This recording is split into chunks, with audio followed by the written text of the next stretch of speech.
नमस्कार प्यारे साथियों, मैं किशन विश्वकर्मा स्वागत करता हूं आपके अपने YouTube channel the exam lab पर। और मैं आज आपके लिए लेकर आ गया हूं बहुत ही महत्वपूर्ण जीके और जीएस के क्वेश्चंस। जी हां दोस्तों, और जो कि यूपीएससी और एसएससी सीजीएल जैसी बहुत सारी महत्वपूर्ण परीक्षाओं में भी पूछे जा चुके हैं। और तो चलिए बिना देरी के वीडियो को शुरू करते हैं। उससे पहले अगर आप लोगों ने अभी तक वीडियो को लाइक नहीं किया है तो लाइक ज़रूर से कर लीजिएगा, और चैनल को अगर सब्सक्राइब नहीं किया है तो चैनल को सब्सक्राइब करके बेल आइकन को ज़रूर दबा दीजिए ताकि हमारी आने वाली वीडियो आप तक जरूर पहुंच सकें। तो चलिए बिना देरी किए वीडियो को शुरू करते हैं। और आपका पहला प्रश्न है, इस वर्ष 1 जनवरी 2026 को रक्षा अनुसंधान एवं विकास संगठन डीआरडीओ ने अपना कौन सा स्थापना दिवस मनाया है? दोस्तों इसका उत्तर हो जाएगा आंसर बी 68वां। जी हाँ दोस्तों, 68वां इसका बिल्कुल सही जवाब होगा। तो चलिए अगले की तरफ चलते हैं। और आपका अगला प्रश्न हो जाएगा, इस वर्ष जनवरी 2026 में कौन सा यूरोपीय देश ने यूरो मुद्रा को आधिकारिक तौर पर अपनाकर इसे लागू करने वाला 21वां देश बना है? दोस्तों इसका उत्तर हो जाएगा ऑप्शन ए यानी कि बुल्गारिया। ऑप्शन ए बिल्कुल सही जवाब होगा इस प्रश्न का। तो चलिए अगले प्रश्न पर चलते हैं। और आपका अगला प्रश्न है, दक्षिण ध्रुव साउथ पोल तक स्कीइंग करने वाली सबसे कम उम्र की भारतीय महिला कौन बनी है? तो इसका उत्तर हो जाएगा ऑप्शन बी यानी कि काम्या कार्तिकेयन। इसका बिल्कुल सही जवाब होगा दोस्तों। चलिए अगले प्रश्न की तरफ चलते हैं। आपका अगला प्रश्न है, हाल ही में किसे इजरायल शांति पुरस्कार 2026 से सम्मानित करने की घोषणा की गई है? इसका उत्तर हो जाएगा दोस्तों ऑप्शन सी यानी कि डोनाल्ड ट्रंप। जी हाँ दोस्तों, ऑप्शन सी इसका बिल्कुल सही जवाब होगा। आपका अगला प्रश्न है, हाल ही में भारत के किस राज्य में 2000 साल पुराने बौद्ध स्तूप और शहरी बस्तियों की खोज की गई है? इसका उत्तर हो जाएगा दोस्तों ऑप्शन बी यानी कि जम्मू कश्मीर, बारामूला। तो चलिए अगले प्रश्न की तरफ चलते हैं। आपका अगला प्रश्न है, भारतीय सेना ने वर्ष 2026 को किस थीम के रूप में मनाने की घोषणा की है? दोस्तों इसका उत्तर हो जाएगा ऑप्शन बी नेटवर्किंग और डेटा सेंट्रिसिटी का वर्ष। जी हाँ दोस्तों, ऑप्शन बी इसका बिल्कुल सही जवाब होगा। तो चलिए अगले प्रश्न की तरफ चलते हैं। आपका अगला प्रश्न है, किस राष्ट्रीय उद्यान में 34.5 किलोमीटर लंबे एलिवेटेड कॉरिडोर का भूमि पूजन प्रधानमंत्री नरेंद्र मोदी ने जनवरी 2026 में किया? इसका उत्तर हो जाएगा दोस्तों ऑप्शन ए यानी कि काजीरंगा राष्ट्रीय उद्यान। जी हाँ दोस्तों, काजीरंगा राष्ट्रीय उद्यान इस प्रश्न का बिल्कुल सही जवाब हो जाएगा। तो चलिए अगले प्रश्न की तरफ चलते हैं। आपका अगला प्रश्न है, भारत का पहला ओपन सी मरीन फिश फार्मिंग प्रोजेक्ट कहाँ लॉन्च किया गया है? इसका उत्तर हो जाएगा दोस्तों ऑप्शन सी यानी कि अंडमान और निकोबार के श्री विजयपुरम में। जी हाँ दोस्तों, अंडमान और निकोबार के श्री विजयपुरम में बिल्कुल सही जवाब हो जाएगा। और चलिए अगले प्रश्न की तरफ चलते हैं।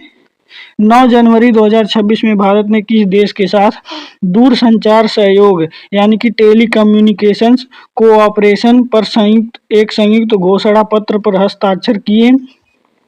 दोस्तों इसका बिल्कुल सही जवाब हो जाएगा ऑप्शन बी यानी कि जर्मनी। जी हाँ दोस्तों, ऑप्शन बी इसका बिल्कुल सही जवाब होगा। और अगले प्रश्न की तरफ चलते हैं।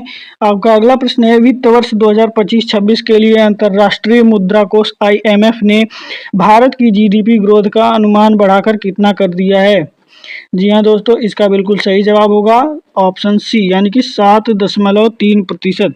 तो चलिए अब आपके पास आपकी स्क्रीन पर दिख रहे हैं दोस्तों भूगोल पर आधारित जीके के क्वेश्चंस। जी हाँ दोस्तों, बहुत ही महत्वपूर्ण क्वेश्चन होने वाले हैं जो कि आप स्क्रीन पर देख सकते हैं। यहाँ पर क्वेश्चंस की मार्किंग भी की गई है कि किस परीक्षा में यह प्रश्न आए हैं। तो चलिए बिना देरी के शुरू करते हैं इसको भी। और आपका पहला प्रश्न है, भारत की सबसे लंबी नदी कौन सी है जो पूरी तरह भारत में बहती है? जी हाँ दोस्तों, जो पूरी तरह भारत में बहती है, ये एसएससी सीजीएल 2019 का क्वेश्चन है।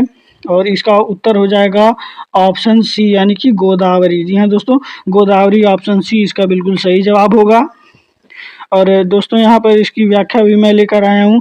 तो इसकी व्याख्या जो है, गोदावरी भारत की सबसे लंबी नदी है जो पूरी तरह भारत में बहती है, जबकि गंगा और ब्रह्मपुत्र अन्य देशों से भी होकर गुजरती हैं। तो चलिए अगले प्रश्न की तरफ चलते हैं। और आपका अगला प्रश्न है, कर्क रेखा भारत के कितने राज्यों से गुजरती है? जी हाँ दोस्तों, एसएससी CHSL 2020 का प्रश्न रहने वाला है ये, और इसका उत्तर हो जाएगा ऑप्शन सी यानी कि 8। कर्क रेखा भारत की 8 राज्यों से गुजरती है। इन राज्यों के नाम भी यहाँ पर दर्शाए गए हैं। कर्क रेखा भारत के 8 राज्यों गुजरात, राजस्थान, मध्य प्रदेश, छत्तीसगढ़, झारखंड, पश्चिम बंगाल, त्रिपुरा और मिजोरम से होकर गुजरती है। जी हाँ दोस्तों, तो चलिए अगले प्रश्न की तरफ चलते हैं। और आपका अगला प्रश्न है, भारत में काली मिट्टी मुख्य रूप से किस फसल के लिए उपयुक्त है? SSC MTS 2018 का प्रश्न रहने वाला है ये, और इसका बिल्कुल सही जवाब हो जाएगा ऑप्शन सी यानी कि कपास। जी हाँ दोस्तों, तो आप इसकी व्याख्या भी यहाँ पर देख पाएंगे। काली मिट्टी में नमी धारण करने की क्षमता अधिक होती है, इसलिए कपास की खेती के लिए सबसे उपयुक्त मानी जाती है। जी हाँ दोस्तों, तो चलिए अगले प्रश्न की तरफ चलते हैं।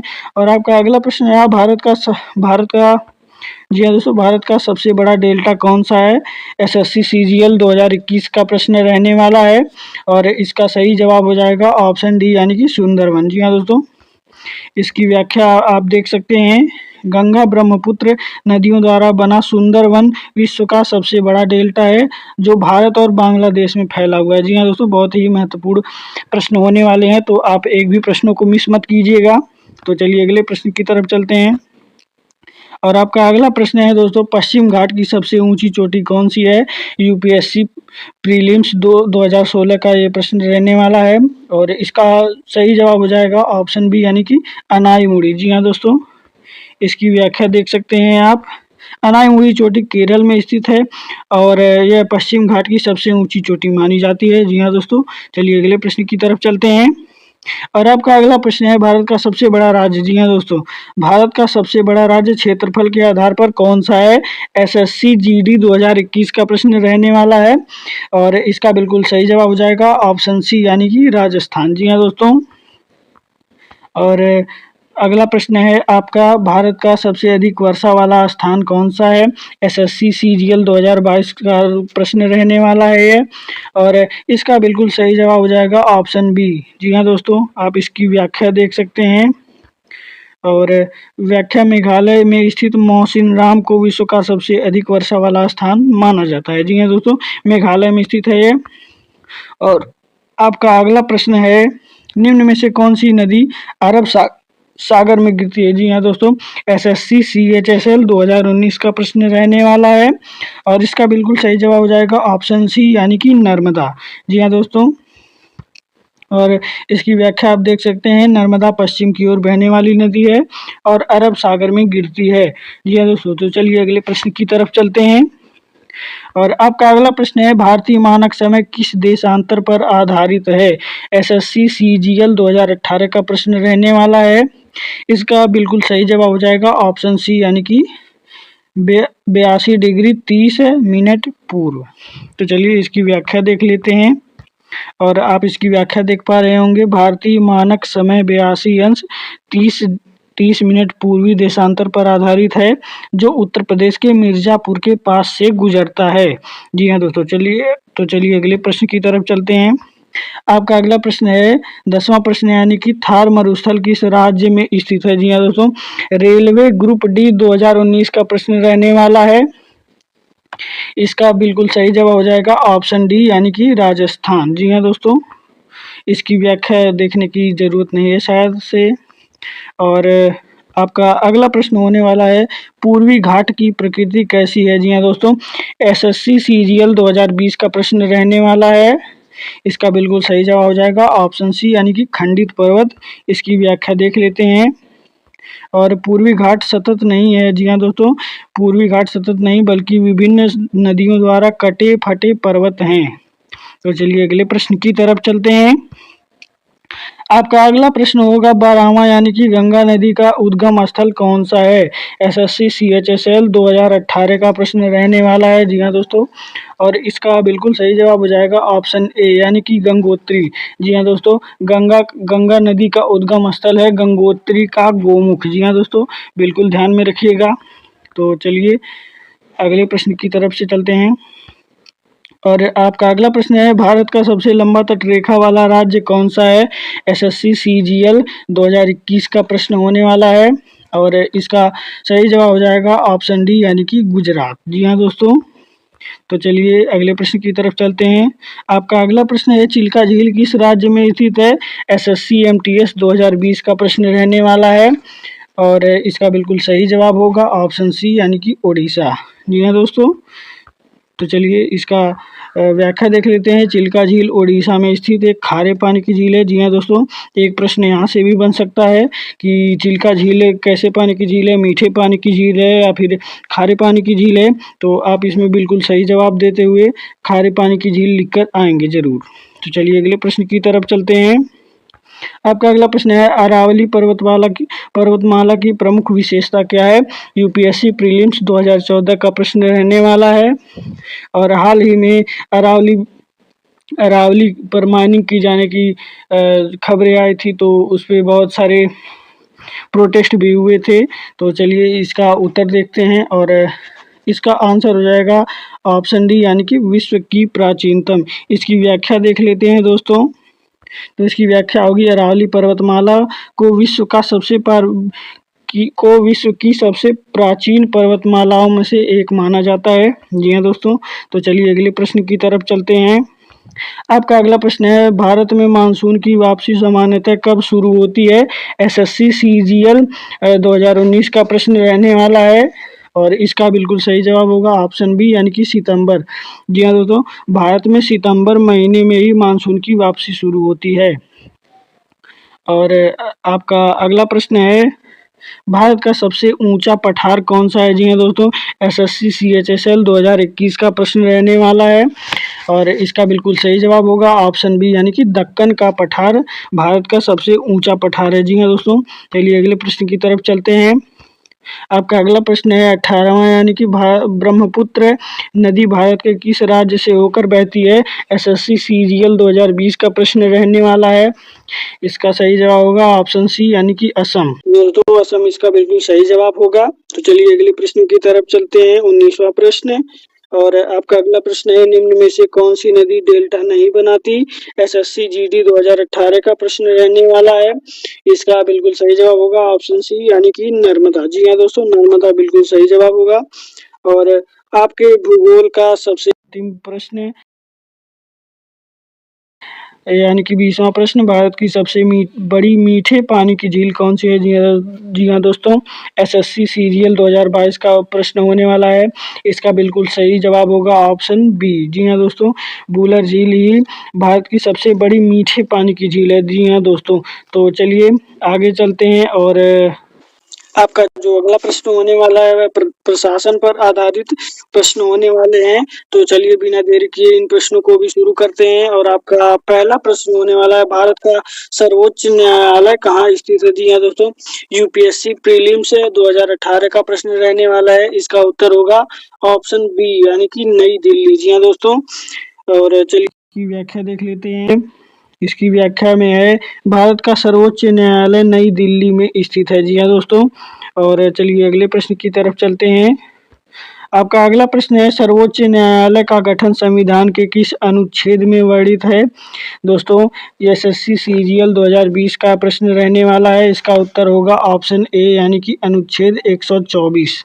जी हाँ दोस्तों, इसका व्याख्या देख लेते हैं। अनुच्छेद 124 में सर्वोच्च न्यायालय की स्थापना, संरचना और न्यायाधीशों की नियुक्ति का उल्लेख है। जी हाँ दोस्तों, बहुत ही महत्वपूर्ण और अच्छा प्रश्न रहा है। चलिए अगले प्रश्न की तरफ चलते हैं। आपका तीसरा प्रश्न है, भारत में न्यायिक समीक्षा का अधिकार किस अनुच्छेद से संबंधित है? यूपीएससी प्रीलिम्स 2016 का प्रश्न रहने वाला है और इसका उत्तर हो जाएगा ऑप्शन ए यानी कि अनुच्छेद 32। जी हाँ दोस्तों, व्याख्या देख लेते हैं इस प्रश्न की। अनुच्छेद 32 के तहत नागरिक सर्वोच्च न्यायालय में मौलिक अधिकारों की रक्षा के लिए जा सकते हैं। हाईकोर्ट को यह शक्ति अनुच्छेद 226 से मिलती है। जी हाँ दोस्तों, चलिए अगले प्रश्न की तरफ चलते हैं। आपका अगला प्रश्न है, हाई कोर्ट के न्यायाधीश बनने के लिए कौन सी योग्यता की आवश्यकता है?